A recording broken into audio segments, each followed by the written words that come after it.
So guys, finished the herb garden. Just gonna show you. So we took the pavers from out the back and just squeezed them into here. And then we put a bit of like river rock in the gap. So there's concrete under there to stop it from pushing out. And then river rocks on top of the concrete. Here's our passion fruit going up. Heap of tomatoes. These are our rosemaries that we planted ages ago. That's my tree, 6 months old. I think because I drilled so many holes in there, it's really taken off. And this is the expelliarmus wires here for the fruit trees to come up. So this was a bare patch of dirt. We've put in like 10 buckets of like compost in here. This is like the best cooch you can get. So lush. Our 2 apple trees coming along nicely. They've flowered, but I don't think they'll fruit. They're too young still. Down here was a tree, we've ripped it out. We've got zucchinis in here at the moment.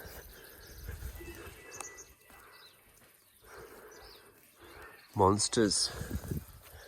Oh, look at that one. They grow so quickly, it's unbelievable. So this here's going to be a creeper come up the tank. This is where the bricks were. We're going to pull them all out and just weed mat this, like level it and weed mat it. And then later on we'll build a deck out there. The mower broke down on me. So we haven't mowed for 2 months. You can see the growth, man. We've had close to 130 mil of rain. So this is the compost we put down. So we composted here, but we didn't compost here. So you can see the difference in the growth. We've just like mulched and fertilised all in one hit. Same for here, we composted here, but we didn't compost here because we're going to build a carport there. So this is a new bed. It was like just bloody green panic, but now we've got a heap of sweet potatoes coming up.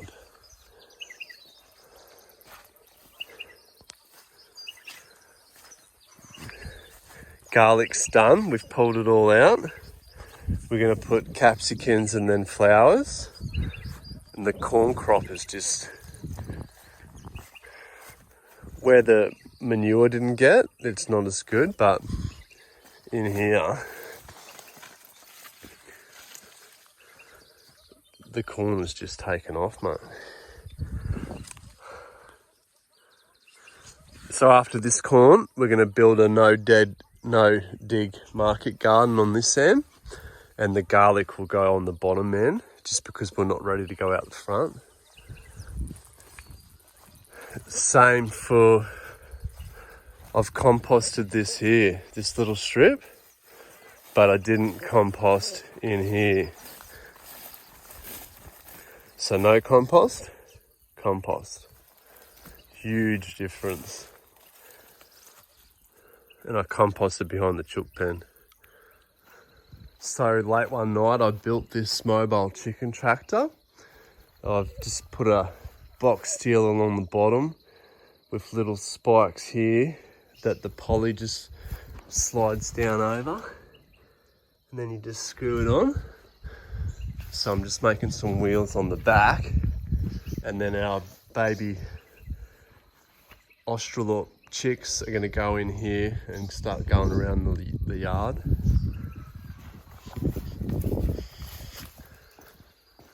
This is our garlic drying in the shed.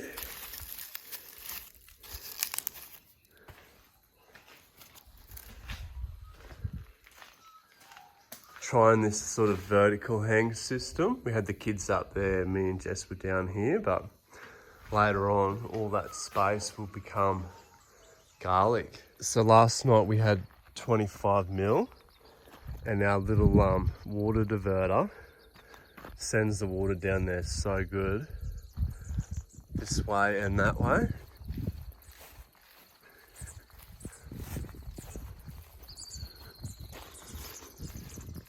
Here's my new lane going up to where the cattle yards will be. Here's our little Wiener Paddock. So I've planted some dolichos and there's a bit of oats in there still. And then this paddock here, I ploughed it and planted it in 2 days. And I put in that millet. And that's going to be my green manure crop for planting oats this winter. So I'm trying to really regen this paddock so I can put oats in here, either fatten lambs or pull it out and make compost over there. Look at the bloody cooch. Going up on the hill here, I've just got to make 2 more gates. So it's going to be like removable posts in the middle. And then when you open the 2 gates, a B double can come up here and drop manure. So I'm going to make a tire wall right along this bun wall. And then we'll have like wood chips, gravel, manure, sawdust. And in this little corner here is where I'll build compost. So I've got the foundations here, but it's just got to go bigger and better. So this little swale, see that little patch in the middle, needs to go deeper. And then it's overflowing here, which is probably okay. But I need to make that second swale, catch it and take it back that way.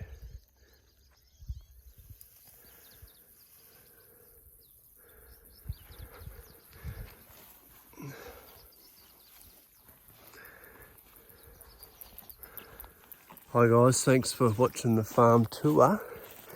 So Jess is just finishing up our first no-dig market garden flower bed. So we're going to do 10 metres of flowers, and then the other one we're going to put capsicum, and we're going to try our support mechanism because they always fall over on you. But I'll just squeeze through this waterway and show you the oats loosen. So I'll chuck in a link to when we first started this paddock.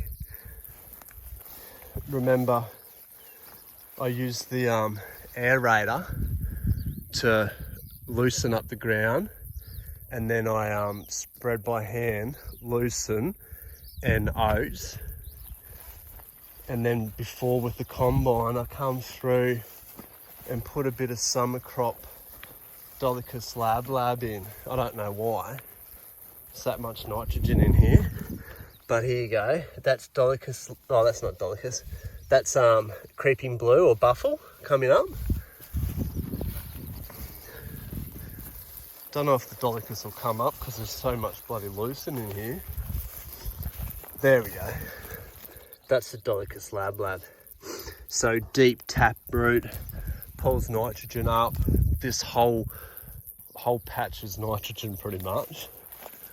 It probably would be too rich for Daisy, but if you put your sheep in here at the right time, so once the lucerne's flowering or starting to flower, it's putting all its energy into the flower and less sort of energy into the actual plant, which would make it not so rich. The dam is full. We had 32 mil in the last day and a half.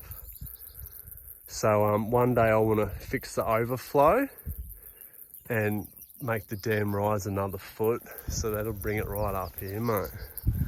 Probably not really necessary. Probably better off just scooping it out so it doesn't keep pushing up into the paddock.